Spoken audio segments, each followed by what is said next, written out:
Greetings and welcome to the Power of Podcasting. I'm your host, Kimberly Gunn with Zoomcatchers, and Zoomcatchers is a virtual production and indie podcast production company.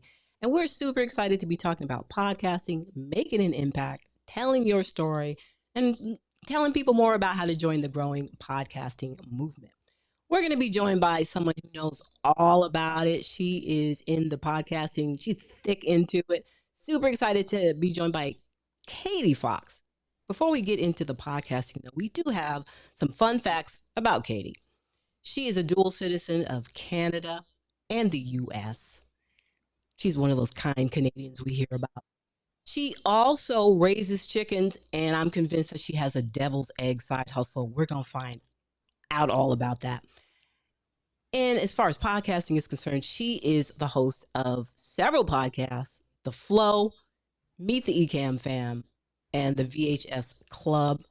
Can't wait to hear about it from Katie Fawkes. She's also the director of marketing at Ecamm. Hey, Katie, how you doing? Hey, thanks so much for having me. I'm so excited to be here.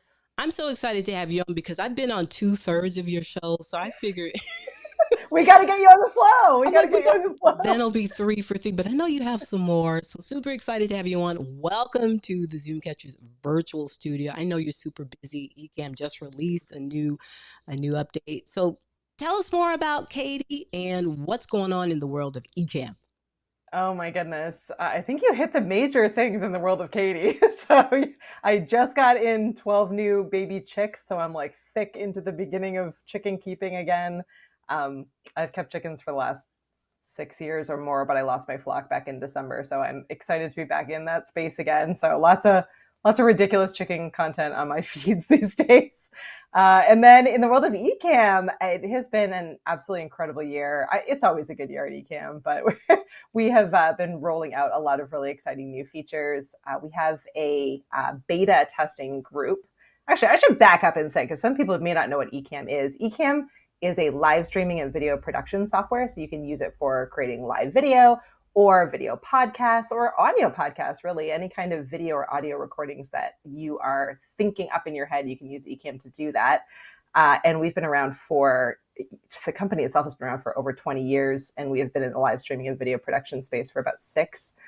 And we have been working really hard and just released a new beta update. So it's in heavy testing right now to be able to add and manipulate a ton of amazing like overlays and graphics and things that fly in and green screen, all the fun stuff to make those really like eye-catching, incredibly engaging productions, whether that's live or recorded, or into even like a Zoom meeting or a Google Meet presentation. So really a lot of amazing stuff coming your way if you're in the Ecamm space. Lots of fun stuff to test, which should make it a good summer diving in. Absolutely. So you tech heads and you geek heads, get on Ecamm and figure it out. I'm really excited to have you on to talk about it because Ecamm powers our productions and our podcasts. Yay. Love the program. It's been a real game changer. I think it's kind of cool that we're on Ecamm talking about Ecamm. It's super interesting. So tell me more about why Ecamm is the perfect podcasting solution. Oh my goodness. Well, I'm actually a really big believer. It took me a little bit of time to get there, but I'm a big believer in video podcasting and in just really like making the workflow, making the process as easy and as seamless as possible. And I know like if you're watching this, you're like, hang on a second, like video does not make it as easy as possible, Katie. But I will say that if you start with video, and particularly if you start with live video, everything else is significantly faster and easier. You've already done all of the work of creating the content. And then using software like Ecamm, it gives you a ton of different files and options and flexibility with your video content. So, you can grab a transcript, you can clip up your videos to put them out on all the different social platforms. You can, take your transcript, turn it into a blog post. You can strip the audio out and send that over to your podcast player and your podcast host. So again, if you're thinking about it, I want to use a podcast to kind of grow my network, reach my audience, grow my audience, maybe even help sell products or services. Maybe you're doing it from a business perspective.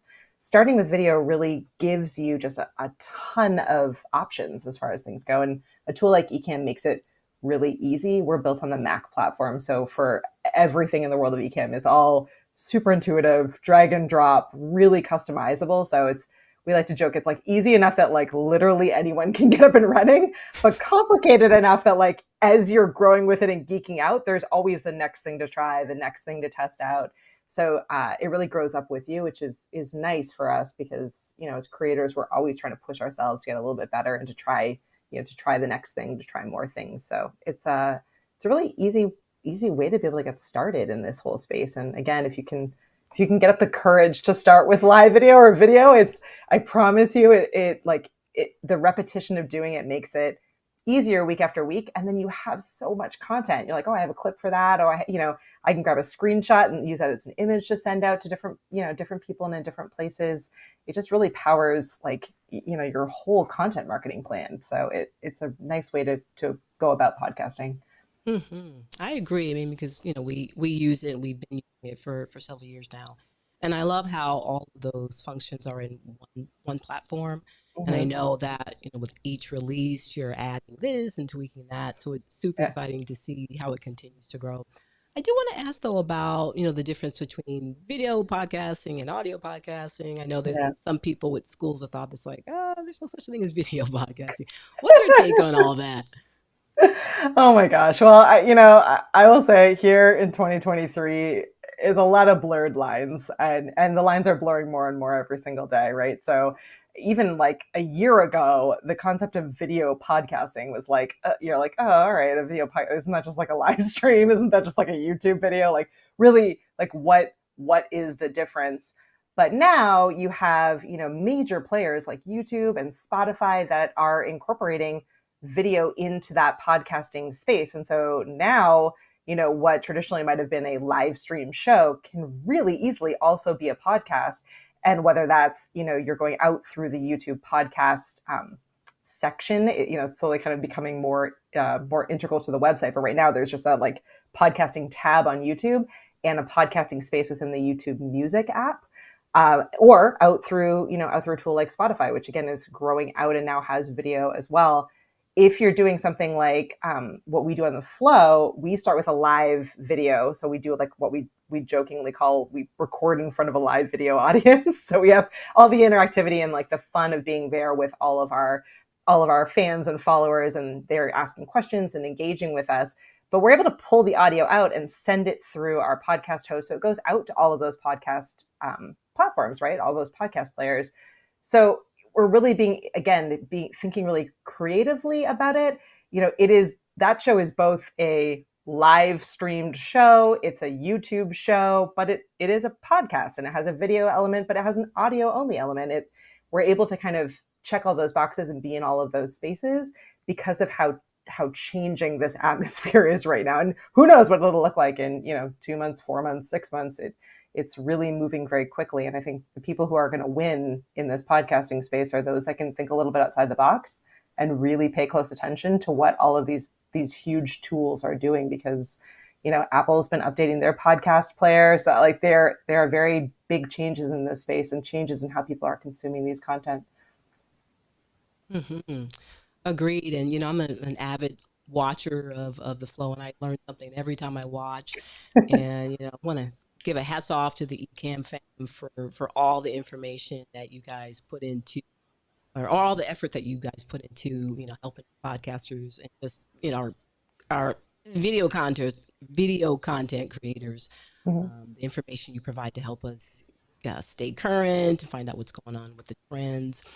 And I do want to talk about the use of a podcast as a centerpiece of an overall digital marketing effort. If you could speak Mm-hmm. to that, because I know a lot of people like, yeah, podcasts are great. I'm listening, I'm watching, but why should I? Why should I podcast?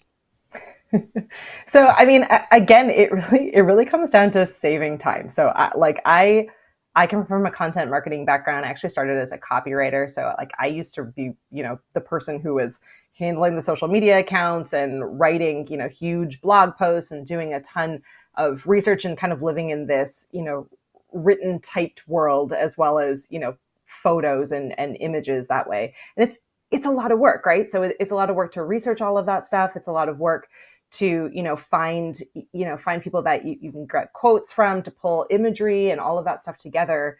Whereas now, I can figure out what my topics are, what a schedule is. I can approach it from a video podcast perspective. I can just now record all of that content, whether I'm live streaming it or I'm recording it. And then on the other side, again, I can grab that transcript. So it's really easy for me to search and find all of those great quotes that I said.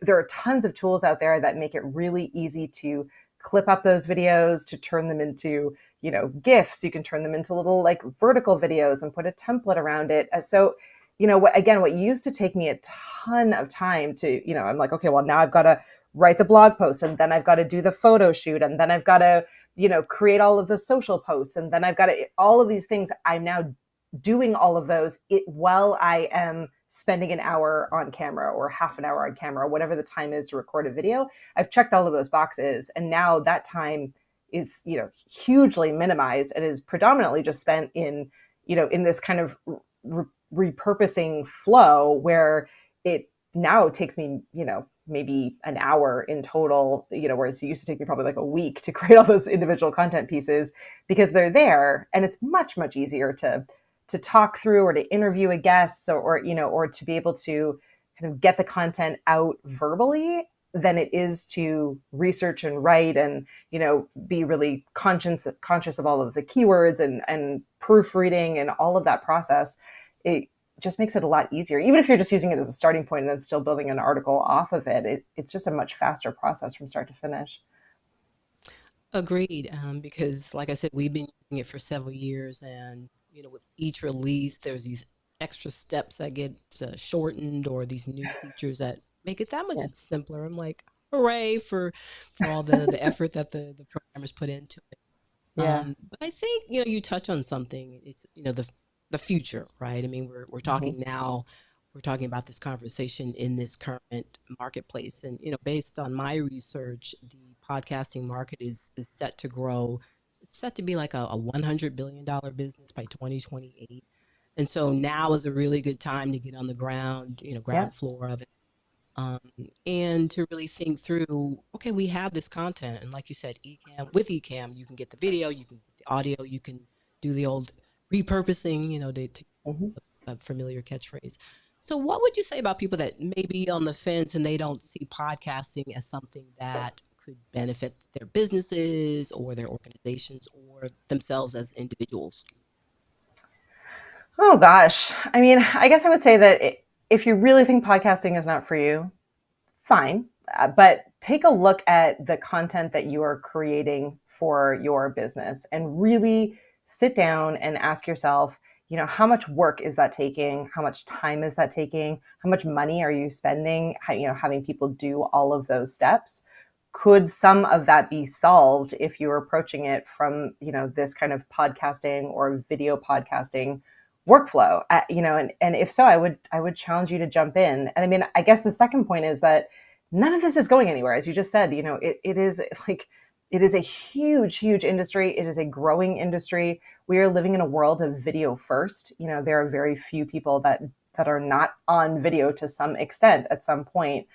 I just really think it's a much more, approachable way to be able to speak to someone and get to know them and really like get immediate feedback from your customers. Like, we're live right now, right? And we have Dan, the honest accomplice, is hanging out in the chat, right? I can immediately see his comment. So if he were to say to me like, hey Katie, I see that you just got your chickens.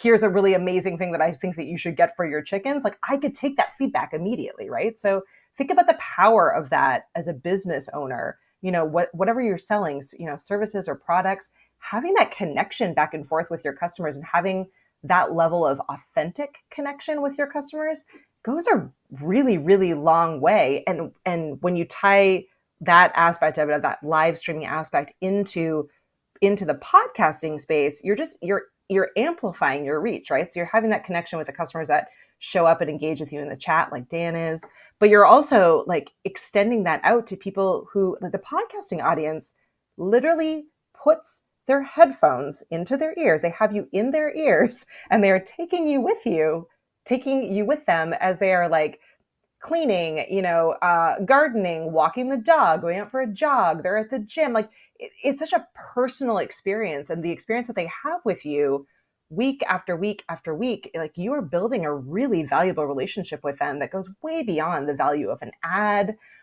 or social posts, or almost anything else that you could do in the marketing space. So they're I know it's scary and it feels like a buzz term, and there's like all these reasons why you might think like, oh, that's not for me. But I would say that if you can get kind of past some of the nerves or the uncertainty about it, the value in just being with people and getting to know your customers and your potential customers is really powerful. I totally agree. And, I would love to use some of Ecamm's podcasts as an example of that. I mean, The Flow is a great example of that. It's a Yeah. weekly podcast. You guys break down all aspects of podcasting, the tech, Mhm. the gear, how to interview, how to set up your workflow, run of shows. Yep. Incredible amount of information that's super, super useful. But also, it's a way to engage with communities. I feel like I know Yeah. people that are there. I've never met them. I've never met you in person, but it's Yeah. something that I can check into every week. I know you're gonna be there. I know you're gonna offer up some great information, and I know these familiar faces are gonna be there too. So I think it's a great way to engage communities, as you say, just from my own Yeah. personal experiences. Yeah, and I mean, so I'm a huge geek for true crime podcasts. I know I'm not out there alone, so so I'll admit that vulnerability. But and many of them that I listen to on a regular basis are audio only. So like, if you're like, okay, not video for me, fine, totally fine. But I will say that even on the audio side, like I feel like I know these people. I like, again, I am spending, most of these podcasts are an hour, some of them are even 2 hours in length. And, I am spending that time with these people, and it feels very real. It's very conversational. So I really like the relationships that you are making without even realizing that you're making them. Like these podcast hosts don't really know who I am. It's different than a live chat where they might see my name or my avatar, my channel name, on a weekly basis. If I leave comments, they don't have that relationship with me. They're not seeing that, but I feel that way about them.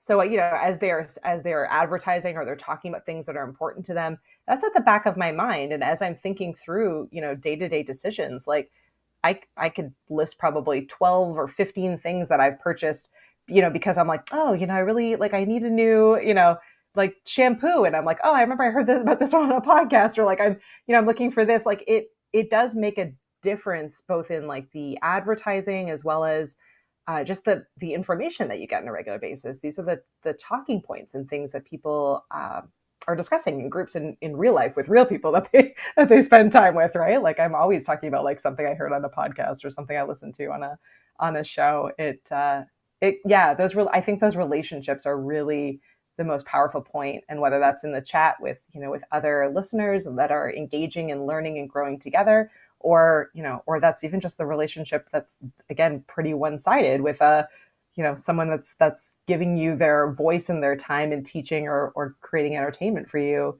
You're building a relationship with them, and that is a very different experience than watching a TV show or watching a movie or some of these other more traditional mediums.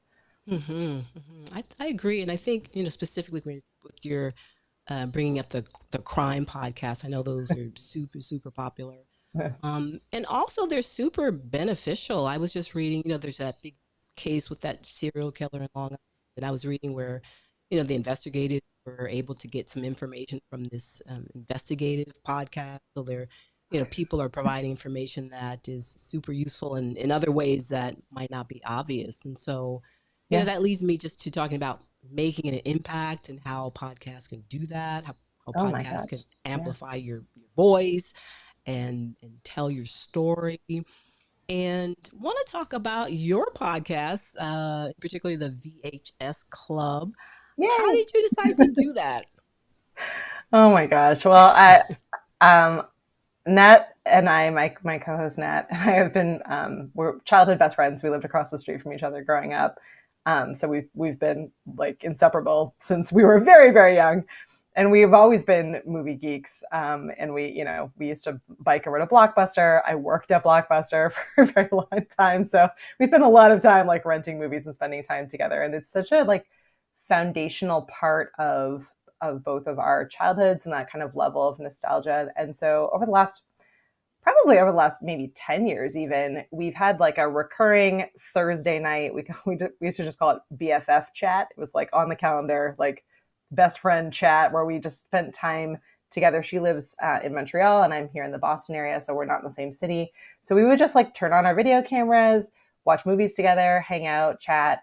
And the more that we were doing it, the more we're like this could be a podcast. This could be really fun for like as a way for us to just like lock in that time, like even more than what we were already doing, to spend time together, but also to introduce new people into it. Like we have like lots of shared friends or friends that are individual friends of one or the other of us that are also really into this space, and it would just be really fun to spend time not only rewatching some of these movies that are so foundational to our youth and our childhood, but also to hear like other people's perspectives on it. And for us, it was never, and still is never, really about like, we have no aspirations to like make $1 million or have like some preposterous amount of followers. Great if that happens, but we're really, I mean, we're out there just like spending time together and getting to know other people and hearing like what movies are important and fun to them, and like it's been so fun like hearing people be like, oh, I love Jurassic Park, like this is my favorite moment in the movie, or like, did you know this fact, or did you know this thing?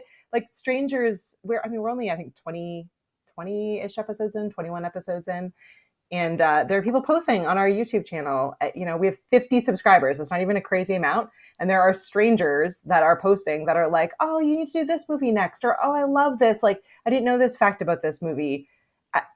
It's a tiny impact, and it doesn't, like, it's not as big as, people who are like doing all these life-changing things, but it means I spend time with one of my favorite people every single week.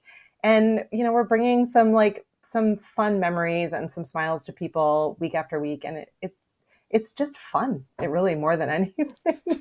It is super fun. And I got finagled into appearing on that show. Is that the right word? Yeah, because I was, I've been checking out that VHS because I love that time period. I grew up in that time period. Yeah. And I love the music and the movies from that time period. It's very nostalgic.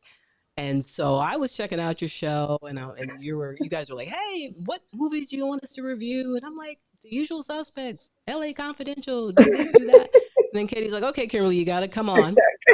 Yeah, exactly. You can't just offer up information. You got to come on. So that's how I ended up being a guest on the show. But I think you hit on something. I think for some people, they may be worried about, is anybody going to watch? Am I going to have any views? And I think, for me, because I've started podcasts on different topics that I was passionate about. I started the Women of Rock with my girl Tammy Holzer. If you're out there watching, hello. And it's from that same time. We grew up in that same time period. Yeah. And rock music was a huge passion of mine. And I found out by interacting and talking with her that it was a huge passion of hers. And so I'm like, hey, we should record these conversations we're having. Yeah. And then it turned into a podcast. And now we're moving into season 3. So I think for people who may not have a quote unquote business case for it, they might have a passion for gardening, Star Trek, the movies, music. It's a great way, like you say, to have great conversations with people and build a community around that. And there is there is an audience out there. Like it never ceases to be, no matter like how specific your space is, or how like weird you think your passion is. I've been over the last maybe 5 years, I'm like, you know what? I've always been like pretty protective of my social media space. And, I was like, okay, I'm only going to have my close friends and family, like on my Facebook and about 5 years ago, I was like, whatever, it's fine. Like, I'm fine. I'm probably now at this point more open than I even really should be, but it never ceases to amaze me. Like, I will post a photo of like from a trip that I did to, to a small town in Canada, and like 5 people will be like, oh, my grandmother is from there. Like, I know, like it, like contact of a contact, like, grew up in that town. Or like I'll post, a photo of like a recipe that I'm trying, and someone would be like, oh, like I made that last night and I love to bake. And like, so like, those, it's never just your interest. There's always someone out there that has a similar passion that you might like love talking to or getting to know better, or you might just make their whole day by sharing that. Or or someone that you can help. Like maybe there's someone who's, I don't know, learning, like wanting to own chickens, and is like, oh my gosh, Katie, like how are you doing that? Or podcasting. Like the more that I start talking about podcasting, the more I have friends who I never would have thought cared about what I do for a living be like, oh, I've been thinking about starting a podcast. Like, how do you actually go about doing that? Or asking, sending me notes and asking more questions about some of the like tech or gear or things I've talked about. People are watching what you're doing, and they like, it has an impact on them, even if they don't show up and watch every single week, or even if they don't leave comments or reviews. Like there are people that are still paying attention to that and care, and it's having an impact on them. So it's a fun like 7 degrees separation or whatever. It's 6 degrees of separation, Kevin Bacon scenario, right? Where it's like everyone knows Kevin Bacon, right? So yeah, it's amazing what the links are once you actually start spending time kind of listening to what people are saying and being open to that concept. No, it's true. And I think, for people that maybe a little camera shy or not sure if they want to do it or aren't sure of the topic, it's like find something you're passionate about. Find something that that you have content, whether it's your love of music or movies or your favorite hobby.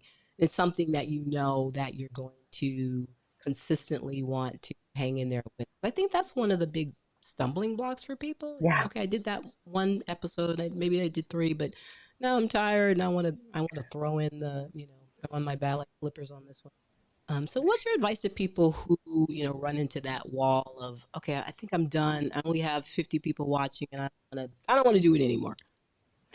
Yeah. I mean, give yourself a little bit of mercy. I am 100%. I've always been like the type A. I need to do absolutely everything. I need to do it consistently. I need to do it to like a really high standard. And at least with with the VHS Club podcast, like we are only 21-ish episodes in, right? And there have been like the power has gone out twice in Montreal, so Natalie's have not been able to be on. I've had like weird things that have come up on Thursday nights, which I like thought would be a good night. I figured it would be easy enough for me to maintain. So we've had to cancel or move things around, or pop up on different nights. And part of me is like, I'm not being consistent. Like people are going to be super upset about that. And the other part of me is like, does it matter? I'm still showing up. I'm still recording, I'm still recording those episodes. I might miss a week or two here or there, but I'm still moving forward. And every episode that I'm doing, I'm getting a little bit better, and I have more ideas, and we're getting more motivated. We're getting more people. So I feel like sometimes part of that like wanting to give up comes from one of two places. One is that you're a bit of a perfectionist, right here with you, that you're like, oh, I need to do it like every single week. If I don't show up at this time, people are going to be upset. Probably not. Do your best. Try to do your best to be there consistently. But if you miss a week, jump back on next week. Or if you can do it the following night, do it the following night. That's okay. Like, just keep moving forward. People will figure it out. People will find you if they want to find you. It's all good. And then the other side of it is that they burn themselves out, right? So it's, they go in and they're like, I'm going to make a podcast like twice a week, and we're going to go 3 hours each time, and we're going to create like all this content. And then, they forget like how much time it takes maybe to edit or to promote, or, they have guests on. It's really hard to get guests to come into those specific points. Again, it's okay to be like, oh, I started with this huge, great plan. Actually, now that I've done it for a few times, what's more realistic for me is scaling it back to once a month or once every other week, or scaling the time way back. So maybe it's only a 15-minute podcast, and then, I'm done with it. We can make changes. We have the flexibility and the ability to make changes. There are tools out there that make it a lot easier. So I think we just need to stop being so hard on ourselves, and it's still forward movement. If it's forward, for me, it's like, okay, we're every Thursday night. Also sometimes Wednesdays, maybe sometime a Friday, sometimes not at all. And we're doing the best we can, right? Like there's 15,000 or whatever 90s movies. We'll see how many we get through. But, unless you're doing it, I guess, for like for, for work, and there's like a whole bunch of like really, strong goals against it. But if that's the case, then again, give yourself mercy. You're going to be sick. You're going to want a vacation. You're going to feel burned out sometimes.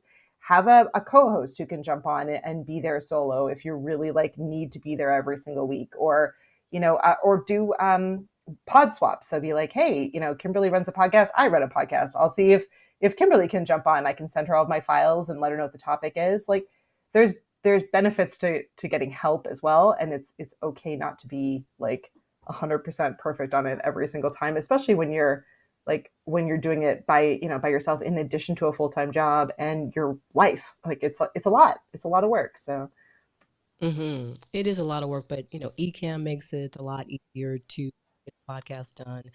yeah, And I think, for someone who, you know, produce our own podcast, it's just a matter of really tapping into something for me that works, is that I'm passionate about, or something yeah, that I feel that strongly about, mhm, or you know, having a message that I want to get out there.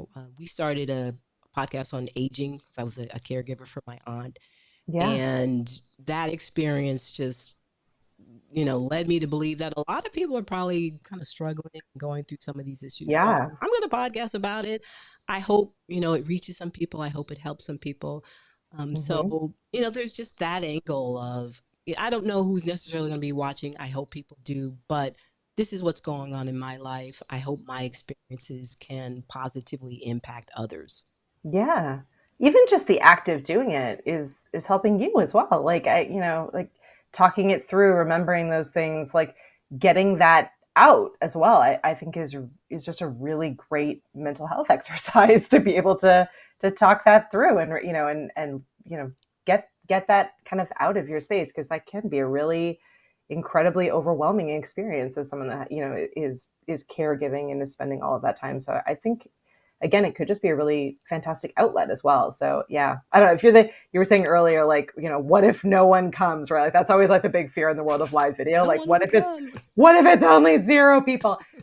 You deliver it the high energy anyway. It's almost like, I don't know if you did this because you're in the same era as me, but like we used to do like game night, right? So it was like neighborhood like game night. It was like every Friday, like we're gonna do like game night and whatever. And it was just like, it's like an open door policy, right? It's the same concept with a live video. Like we've left the door unlocked. We're all here playing games. So like that every Friday we're playing games. And if you want to come over, grab a soda, a bottle of wine, come on in, sit down, we're gonna play games. It's that concept, right? Like no one may be there until someone's there. Someone might pop in the middle of the stream and hang out. Someone might pop in 5 minutes before it ends. Like sometimes there might be no one there. Sometimes there might be 45 people there. Like you really don't know, but it's kind of nice to just have that door open, because it forces you to do it. Like it makes it a little bit harder to say like, well, like I'm not going to podcast tonight because I'm tired and I don't really want to, and I thought this would be fun, but now I'm feeling nervous. Like knowing that someone might pop by, or putting it out there that you're going to do that at a given day and time, kind of gives you a little reason to make sure that you show up. Maybe it doesn't work out. You need to change things around, let people know, but I think at least for me, it's nice to just be like, well, I said I'd be there. Someone might be there waiting for me. So I need to try to show up, because, maybe they're hanging out. Maybe they've had a really brutal day, and like, this is the experience that they want to have, is just, they just want to sit and chill in the comments and chat with someone. Maybe they live by themselves and they want someone else to talk to. Like it's a hard time right now where people like being able to spend time together, and we have this technology to make it easier. And I agree with you. I think, you hit on something. We do work in the theater space, and it's always like, if there's one person in the theater, you're going to play to it like there's 500 in Yeah. there, because Yeah. that one person showed up. Yeah. And I think, in our culture, there's just a lot of pressure on people with views and numbers and likes, and this, Yeah. do I have 10,000 people that are going to watch this? And I think when you're starting out, you need to set realistic expectations. It's like, unless you're a Yeah. celebrity or a rock star or a politician, you don't have an audience of 20,000 people necessarily waiting to check out your podcast. But what Yeah. about the 50? And why are we poo-pooing small numbers? I mean, that those 50 or that one or that two, they took time out of their schedule. They could have been doing anything else other than this. And they came to watch your podcast or my podcast. Thank you, right? Yeah. And like those people, so Pat Flynn, who's like an incredible marketer and does a ton in the kind of the passive income and the affiliate space. He's got a really amazing book called Superfans. It's an older book, but like one of my go-to like favorite marketing books out there. But he talks a lot about like who are your super fans? You again, you don't need thousands of them or millions of them. Like if you have 50 or 100 people who like will show up for you like and care about what you're creating, like that's a huge impact. Like all of those people are talking about, you know, the experience that they've had with you. They're coming week after week. Those people are way more likely to buy products and services from you, to recommend you to all of their people, you know, every time that they need something that, you know, that is what you do or what you sell, than if you had like, you know, 1 million people show up to your first or your second live stream or your first or your second podcast, right? Like that would be an overwhelming, terrifying experience to just be starting out and to still be learning and kind of playing around, to have that many people in the comments.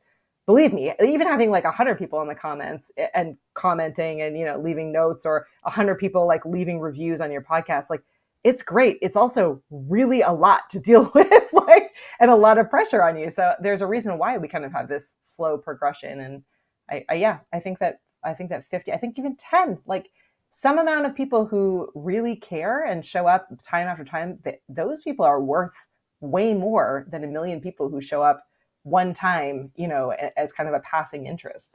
Those people aren't going to buy from you. They're not going to help you get, you know, sponsors. They're not going to help you hit any of your goals. That it's a flash. Like, and again, maybe if you're the Dak Shepard or the celebrity of the podcasting space, right? Yeah, like maybe those people will stay, but even then, like that is really, really rare. But that doesn't mean that your podcast isn't successful. You know, I would challenge you to think through like what you're trying to get out of it and what success means to you. Because again, like there are people who are using podcasts who have very small numbers on their actual podcast, but you know, maybe those clips are like, maybe they have a crazy following on Instagram, or you know, they're repurposing those clips on TikTok and they're just getting like insane numbers or interaction or engagement over there, or they're growing their email list with their podcast and like they have a huge email list and those people are, you know, buying or interacting with them somewhere. So it's all a little bit deceiving, like just because there's not crazy numbers publicly on YouTube or even in that podcasting space and those podcast host metrics doesn't mean it's not successful. It just means that, you know, it depends on what the goals are of the show. That's exactly right. And I think it's, you know, it's important for people who want to podcast or are podcasting to think about your goals.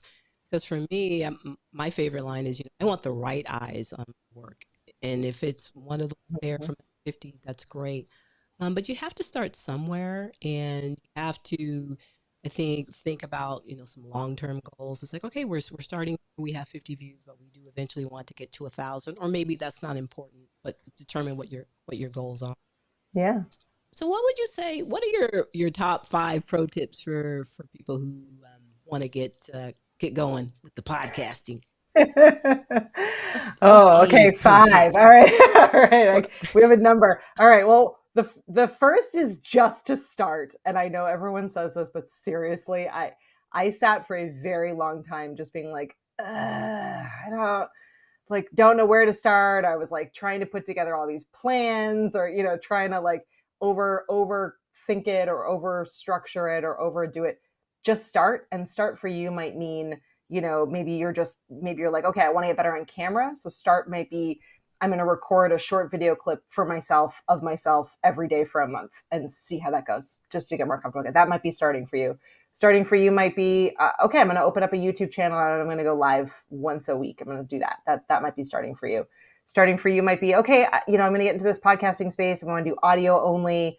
I want to, you know, I want to do a weekly show. So I'm going to record a trailer and I'm going to come up with a name and I'm going to record 3 episodes. Like whatever it is, give yourself like an initial goal, write a date in the sand. That's what we did. We were like, we're going to start August 15th. We're just going to go. Even if things are not perfect, even if we don't have all of our ducks in a row, there's ducks everywhere. We're just going to start anyway. Give yourself a start date and start. The second, I think, would be, again, thinking through those goals. So really thinking through like, okay, why? Why are you doing this? What do you want to get out of this? Like, yeah, what's a good like starting goal? What's a good 6-month goal? What's a good 5-year goal? And get one goal, not 17 goals, like not all the goals in the world. One, pick like one thing that you really want to get out of it. And then check in with yourself. Like really, if you can get a little bit better every single time, then you'll get there. You'll be able to get to your goals. You'll exceed your goals. It's I keep saying this over and over on every show I'm on, but it's iterative. It's a process. So you're just going to get a little bit better every single time, a little bit better.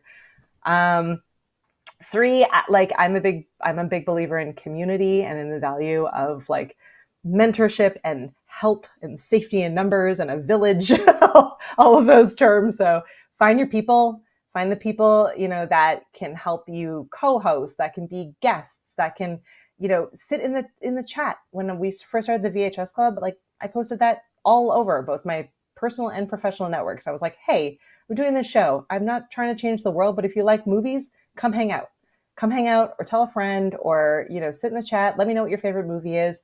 It makes you feel so much better having like some kind of support system, having, friends that show up. Maybe not all of them are going to be lifetime listeners or watchers of your show, but if they're there at the beginning, it's going to help motivate you to take the next step and to do the next thing. That's 3. Man, 5 is hard. Most of my stuff is like 3 is good. Okay, but I mean, yeah, I think anything else would probably be like a step off of those things. You got to start. You got to have goals. You got to believe in yourself. You got to have, don't be afraid to let people know about it. Don't be afraid to ask for help. But yeah, unfortunately, it's just like it's just something you have to do or don't do. There's no in between. There's no try right in the middle. So you've got to do it.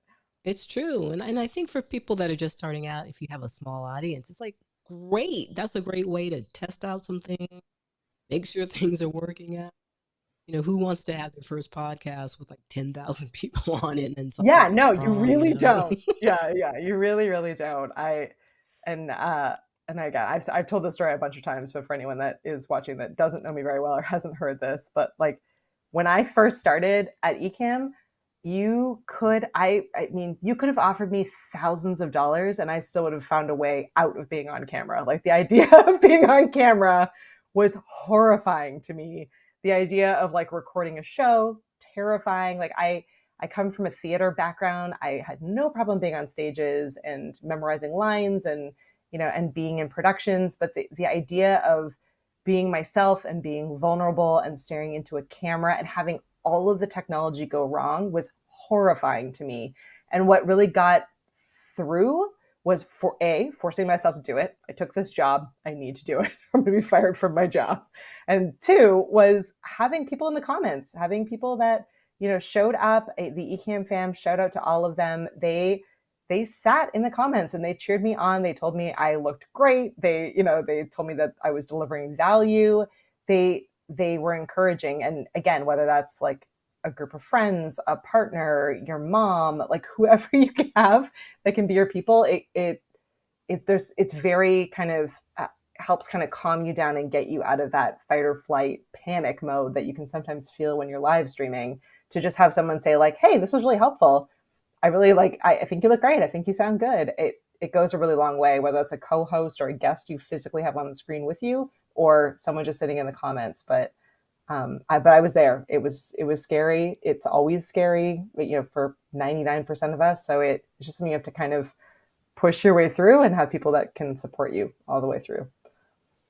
No, it's true. I mean, anytime, you set yourself up like that, or you're in front of people, or you're going live, it's like anything can happen. And that makes it super exciting, but it's also fraught with a little tension.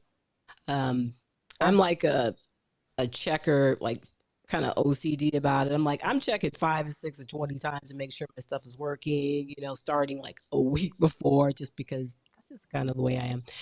And today I was checking and doing my checks, and for some reason my camera wasn't working. I was like, "Oh, really? So right now you're just not going to work, huh? Okay." So got cleared out, but I had to just say to myself, you know what? It's going to work. Just shut everything down, right? Reload and get going, because the conversation is important to have. Thank you so much Mhm. for being on and taking time Oh out of my your, I gosh, know of you guys course. are super busy. Because I think for a lot of people, they're on the fence. They're consuming podcasts and they enjoy it from that aspect of it. But I think it's important for people who have businesses, maybe they're Mhm. entrepreneurs, or maybe they have a social cause. Let's say you're a climate scientist, or you have Yeah, strong opinions, political or activist, or political, yeah, social justice. yeah, Podcasting is a great way to get your message out. You reach people that you can't really anticipate who is yeah, watching your shows. Sometimes I look at my analytics. I'm like, okay, there's people in India that are, rocking to yeah, our, hi, yeah, thanks. I don't know how you heard about it, but great. Keep sharing the links.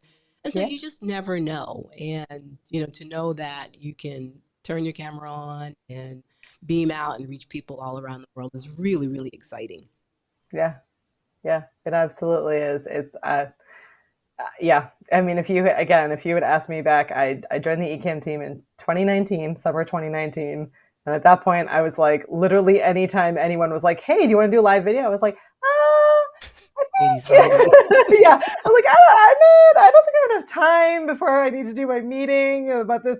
I got out of everything, and then the world shut down, and we all had to be on camera because if we weren't, we couldn't, have kids in school or do meetings or, or talk to friends and family or check in with each other. So it became easier again in the forced practice of it. What like once we were all forced to do this more often, many of us went out and bought better cameras and lights, and we learned how to use, microphones and and how to like position ourselves in the room so that no one could see like our cats and our piles of clothes on the back. So it like remember that as you are, thinking about getting into this process, that it doesn't like you don't just like turn on it, no matter how much money you spend and what kind of crazy studio or gear or things that you buy to build out this space to make it look and sound amazing. It's still a learning process. You're still gonna have to learn how to do it. You're still gonna get on and be like, oh, that is that how I look right now? Like, and tweak your lights and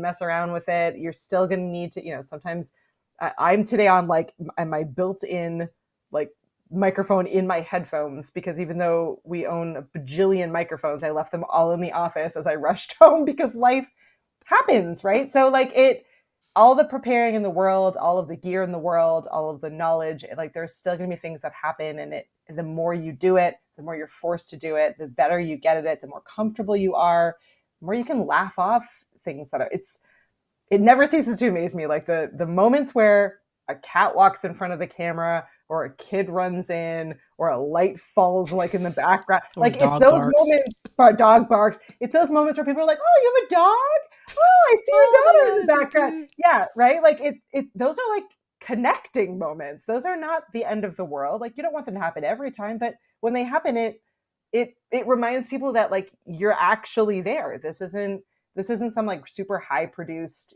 video where you're off in a distance and you're way, better and more professional than they are. Like you're a real person. You're there to help them. You're there to share with them. You're there to connect with them. So yeah, it still always gives you the like butterflies, but you need to remind yourself that like those are the things that everyone remembers. Those fails are the things that like people laugh at with you, and and connect. It's a connection point. It is. And I think, nowadays people really appreciate authenticity. Yeah. Several of the social media platforms have blown up, from that standpoint. Yeah. And I think it's just real. It's like this is real life. I mean, I'll just share Katie's flubs because you guys did a whole We did a whole stream episode. I last know. week Yeah, about failures and live I stream did. failures. Yeah. And so, Katie jumps on. We're doing our tech chat. She's like, "I'm sorry, I don't have a microphone, and this isn't working." And I'm sorry, and this, that, and the other. I'm like, "Girl, it's okay. I can hear you. We're getting through. We're getting through. we're Yeah, we're and I getting mean, through." I literally I did an entire we did an entire episode on it. That's how many I have, and I will continue to no matter how organized or like type A or OCD I am about all of this stuff. I still work in 3 different offices on a regular basis, right? So I'm either in my home office, we have 2 other offices. I'm constantly like traveling with gear back and forth between them. And sometimes I just forget, or I think a microphone is here and it's actually somewhere else, or I thought that a camera was like set up in a particular way and someone moved it to a different place. Like we it it happens. So there's not much that you can do, but know how to deal with it. Like in today, I got all the way up here and I was like, oh wow, I don't have a microphone up here. I can't get back into the office in time to make it on time to the show, but I know that I have a microphone built into my headphones. I did a quick sound check. I was like, okay, like that's not awful. I did a quick sound check with just my built-in microphone in my computer. That didn't sound as good as the one built in. So I was like, all right, great. I'll go forward with this and we'll see what Kimberly thinks. Like I now know how to do that versus, a couple of years ago, I would have been like, I probably would have emailed you and been like, I can't today. Like I'm not my best. I would have bailed out of the entire thing, which then, we lose the potential of someone finding this helpful and someone wanting to get started in podcasting because I was worried about how good I sound or look. Which, I mean, if I'm able to get the content across, then great. We've done it, right? So We've done yeah. it, and we can clean it up in post. We'll fix that stuff. But I think that's kind of one of the things that people should really be prepared for. If you're doing, live anything, something is going to go wrong, Yeah. and life happens. Be prepared for it. Know how to troubleshoot on the fly, and Yep. don't panic, fall apart. When my camera wasn't working, I'm like, oh, really? You've been working this whole time, and right now just gonna just shut off. I'm like, no, we're gonna shut you. We're gonna get you going. So I'm shutting everything off, and that usually fixes the problem. I know. Yeah. Restarting just about always fixes the problem.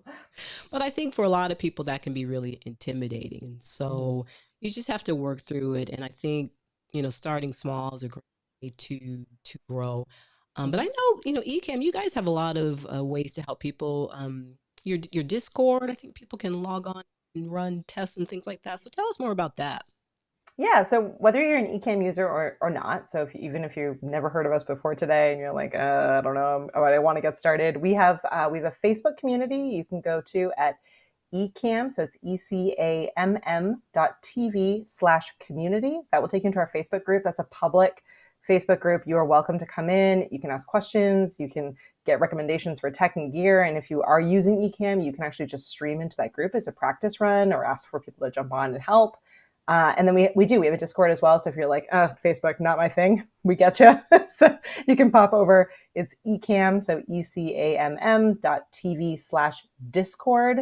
And that will drop you into our Discord server. Same thing. You can ask questions there, get to know other streamers, other podcasters and content creators, and be able to, practice and get to know a little bit better. We offer completely free training on all of this. It's public. It's on our YouTube channel. So again, like you don't have to be a customer. You could literally just sit in the shadows and learn all of this stuff. We're not gating it or charging for it. We really want you to be successful in this space. And we know that the better you feel, the better you look, the more people you're able to reach, the more you'll want to do it, and the more people you'll reach and help, and the more you'll grow. So we know the software is awesome. We know that people, once you really get into it, end up on as an Ecamm customer anyway. So we're more than happy to have all the stuff out there so that you can get started and learn and grow together. It's way easier to practice in like a safe space with other people that can be like, oh, hey, like you just want to move your light like a little bit this way and that'll look better. Or like, this camera angle is like not great. Yeah, maybe you want to try to shift it this way, or this is, something you could be doing differently or better. It's nice to have that feedback versus getting all the way to a production and having it in front of customers who are like, oh, why is her camera doing that? Or what's going on? I can't hear you. We can't. You're on mute. You're on mute. Yeah. No, it's true. It's best to kind of start small and work out those kinks because there's a lot going on. I'm always amazed that things are working. To be honest with you, I mean, there's like different parts. There's cameras and computers, and if you're using mixers and microphones, so there's a lot of moving parts. And 99% of the time they're working. Every now and again, there's a glitch. So my recommendation just for someone who's doing this and started from ground zero is to really start small and Mm-hmm. learn as you go because something will go wrong, but there'll be a note for you for the next time. Yep. You'll build it into your workflow.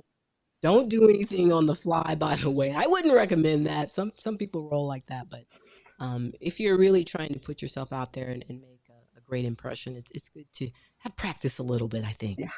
Yeah, yeah.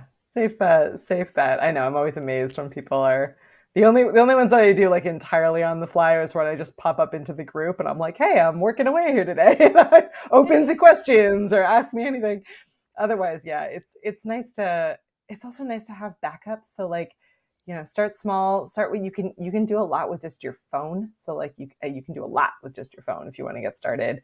And it's amazing. And then, always like audio is more important than video. So like as far as your audio versus like the your video picture. So certainly, as you're investing, a good microphone is a really great starting point when you have them here in the space with you. And then next after that, you're going to want to think about lighting is again, like it's funny. You're like, oh, I'm on video. Camera is the most important, but most of us have pretty amazing cameras built into our computers or into our phones. Start with that and don't bother upgrading it until you've really gotten to know your setup and figured out exactly what you want and tested and played with some things, because it really matters a lot more about what lighting you have, how you sound, how the acoustics are in your room. Those kinds of things are going to have a bigger impact than the actual camera quality. I know everyone's like, I just want to look amazing, but it's pretty amazing what cheaper cameras can do and what's built in with many of the things that you probably already have. Awesome. It's so true. We're getting to the bottom of this show, and before we head out, I want to acknowledge some people. The Honest Accomplice is here. Hey, Honest That's Accomplice. Dan. Hey, Hey, Dan. Nice to see you. I know Dan from like several other podcasts, Dan. and one of our Zoom catchers people's here. Steve is here. Hey, Steve. Hey, Steve. He's Thanks for going to be watching. coming on doing a power of Awesome. podcast. We're talking about that, and I know Natalie's here, and I want to really give a shout out to my entire Zoom catchers team. Steve Arsberger, Natalie Jamavon, Lily Forster, Zoe Chung, and Tammy Holzer. She's got her own thing going, but she works with us as well. Wouldn't be here without you. They've been Awesome. super, super supportive.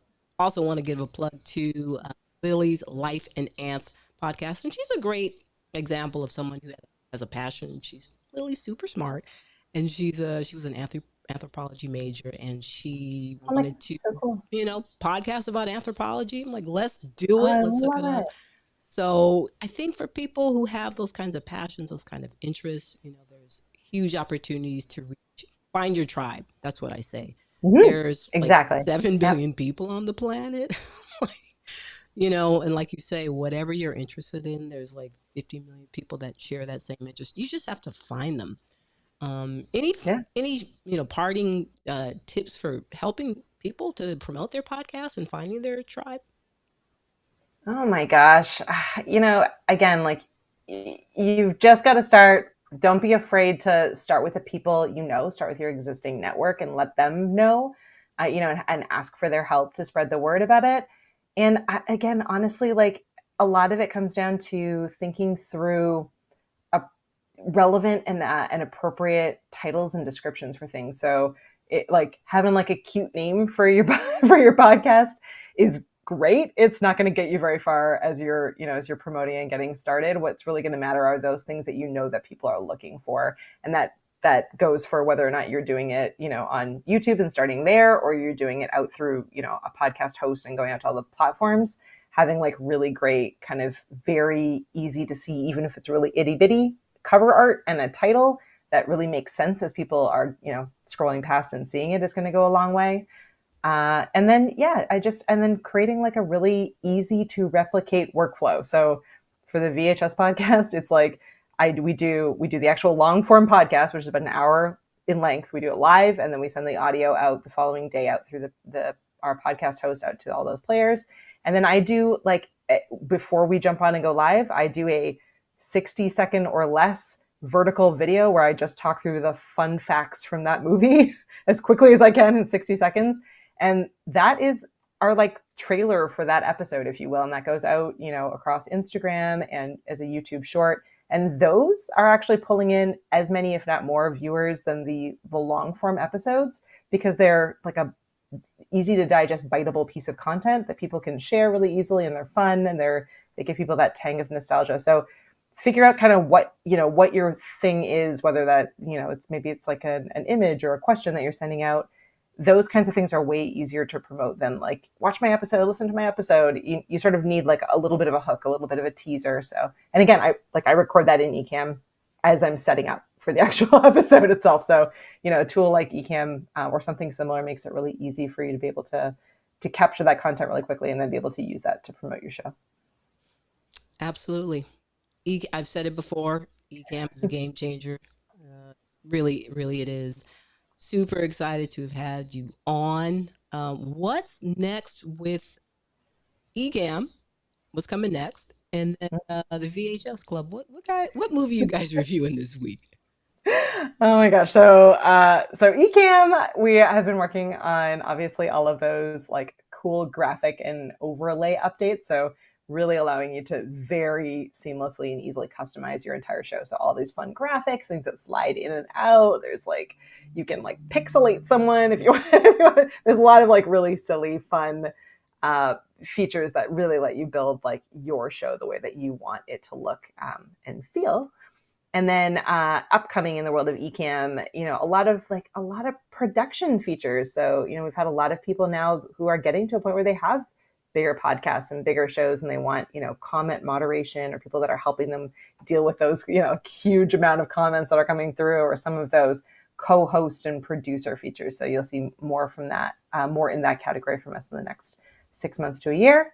VHS Club. So we had tornadoes hit Montreal. Thankfully, everyone is safe, but we were in a power outage last week. So we are this week talking about Speed. So that was a really fun one. Keanu Reeves and Sandra Bullock. And then I'm hoping to talk Natalie next week into doing Now and Then, which has been on my watch list for a bit now. But we do have one. You don't know Now and Then? Oh, no. So good. It's like a coming of age teen movie. It's a really good one, so I'll have to look it up. But yeah, we have an awesome. We built out in Notion a board with all of the movies, and we've been updating it as we put new episodes out. So if you're a big fan of movies, you can go and add your movie to our list. And then, like Kimberly, we'll force you to come on and talk about why you like it. I was like, I have to do something now. I just can't hang out in the background. Exactly. But it was a great way to really engage people, and Ecamm.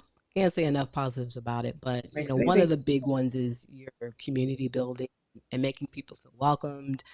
It's a lot to produce these things. It looks simple. You guys make it look simple, but it's not. And I always felt supported. I've always gotten an extra tip. I know you spend a lot of time educating your consumer base, and I know it's paying off for you guys. So hats off to you guys. Thank you. It's thankfully it's also a lot of fun, so it all works out.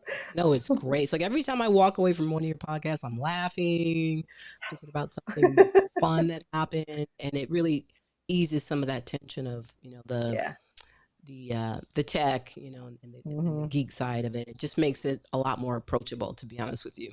Yeah, good. I'm glad to hear that. Awesome. I'm gonna just throw up a couple of comments. See if my comments come. Oh, there they go.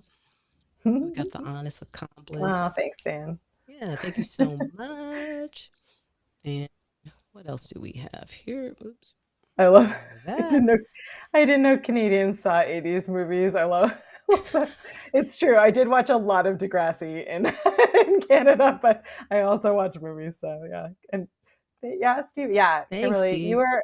There's another comment later, but you are an awesome host, and this is like it's put at ease as usual. I'm like marveled that an hour feels like seconds. You do a really fantastic job. Thank you. I'm trying, doing my best, and there's a lot going on with all this, but it's a topic that's really important to me, and I honestly feel that the podcasting movement is really going to shape our lives and our culture in ways that we don't really see, especially with all the the VR business coming along. So I'm curious to see how that will shape the industry.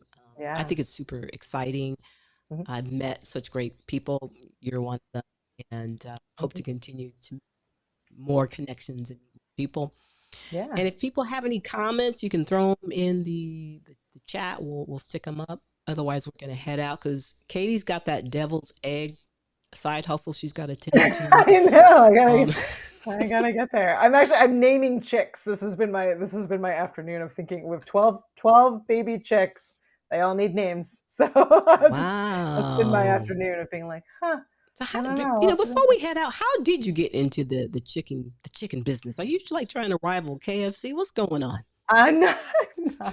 I worked for a publishing company back. I guess at this point it's probably been almost 10 years ago at this point. But I was the marketing manager for cookbooks and like agriculture and family living and a whole bunch of these kinds of topics. So I worked with a lot of chicken keepers and beekeepers and home chefs and all these like really amazing, passionate people. And I during my time there, I really got into this idea of having like kind of almost a mini homestead and really being able to understand like how to better care for animals and how to better care for yourself and grow your own food and really kind of live a little bit more off the grid, which I think is a nice counterbalance to all the tech stuff that I do on a day-to-day basis. So for me, I guess it was at this point, it's probably been like 6 or 7 years. I was like, you know what? I just think it would be really great for my kids to grow up, like understanding like how to care for chickens. Like it's not easy. And, our birds are mostly pets and egg laying birds, but they understand like that these are, outside chickens and that we collect eggs and, we give eggs to our neighbors and we like have this kind of wonderful like barter system. It's like really, I don't know. It's been a fun process all the way through. Cool. And then we have the honest No. accomplice. How do you find the best chicks for your sons? And what's the key to matchmaking? You're my hero, Dan. Oh my gosh. My son is only 11, so no chicks are matchmaking for him yet, but we'll Not quite see. yet. Not quite yet. We'll see. But yeah, I don't know. It's been a fun process, but I'd like to get into beekeeping. I think that'd be really cool, but I'm also kind of terrified of bees and being stung, so we'll see. We'll see if I can force myself to do that. So next up, we have the beekeeping and the devil's eggs podcasting. Can't Yeah. wait. Yeah. Maybe goats. I've been wanting goats Oh, for a while, wow. but I think my neighbors would lose their minds if I was like, "These are my goats." Well, our farm is growing, and we Our have farm is growing. Yeah, Billy the yeah, goat yeah. moving on Plus, in. goats would decimate my gardens, and I'm like just starting to not suck at gardening. So, so maybe that would be a bad move all the way around. Awesome. Well, Katie, it has been a pleasure having you on. Thank I've been on you. 2/3 of your podcast. Maybe we'll I make know. it 3 for 3. 1/3 coming at you soon One here. third coming up. Hopefully, we can have you back on in the Yeah, not too sure. Anytime. far away future. And let's see, I'm just gonna throw up where we can find you or where we can learn more about Ecamm, the flow, and just quickly tell people what is the flow about. Absolutely. The Flow is a podcast about video podcasting. So it's very meta. We're teaching you like why video podcasting, what the benefits are, who the players are, how to do it, what the workflows are, all the tech, everything in between. Awesome. And then meet the Ecamm fam. It's a great way. And I love how you guys, are profiling Ecamm fam Yeah. participants. So what's the This skinny on that? this show started because we had a show when I first joined the team that was called Meet the Pros, where we were bringing on like experts and people who had huge YouTube channels or huge courses and audiences and talking through like how they grew their businesses and how they got from A to B. And whereas Meet the Ecamm fam is just a really nice way to show people that like, hey, no matter what your background is, whether you're a musician or an educator or a comedian or you run a church or you're just doing it for fun to share videos with your friends, there's someone in our community that is doing something similar or is at the same point as you, and it's just a really nice way for me to get to know everyone else in our space, but for everyone to see that like you can do just about anything and people are doing really amazing things with really small budgets. They're doing really amazing things that are in spaces that may be less glamorous or public than others. And I just think it's a really nice way to introduce everyone to all the possibilities. Awesome. Great. And then the VHS Club, which is Thursday nights usually. Is that tomorrow night? It's usually Thursday nights. It's usually Thursday nights at 9 p.m. Eastern on YouTube. You can catch the replay episodes anytime you want. And then we're also on all the podcast players. And then those episodes usually drop on Fridays. Awesome. And if you reach out to Katie, she'll reach back. If you're making suggestions, she'll twist your arm and get you on things. So Yeah, be I'm careful. watching. Be aware, which is awesome because you guys are so accessible and I love it. Yeah. Great. Well, Katie, thank you so much for spending Thank this you. hour with us. And for people in the Yeah. audience, super excited to be launching our podcasting. It's a great way for you to get your branding going, reach new Hmm. audiences that maybe you didn't have a chance to meet before, and to Hmm. meet some cool people like Katie and Dan and Steve and Nat and Lily and Tammy and all these other people. So thank you so Hmm. much for joining us. And if you want to know more about Ecamm, you can check the link in the description. Also, if you want to know more about Zoomcatchers podcast, read the information there. We do podcasts on music, aging, and anthropology. That's just the beginning. So I we love it. will see you next time.